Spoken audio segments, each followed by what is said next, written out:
有雞蛋過敏嘅小朋友係可以安全咁樣接種呢一個流感疫苗嘅。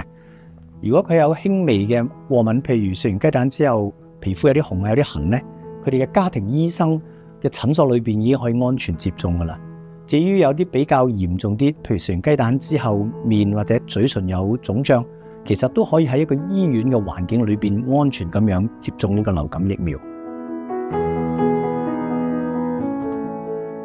有哮喘嘅小朋友更加需要接種呢個流感疫苗，因為佢哋係高危嘅人群。咁我就提議佢哋去打呢個注射式嘅流感疫苗。流感疫苗同呢一個比較罕見嘅神經系統疾病吉巴氏綜合症呢，係冇一個因果嘅關係嘅。小朋友感染咗流感之後呢，都需要接種呢個流感疫苗，因為你係感染咗其中一種流感病毒嘅啫。咁至於如果你再接種呢個流感疫苗呢，就會對其他啲流感病毒呢都會有一個保護嘅能力。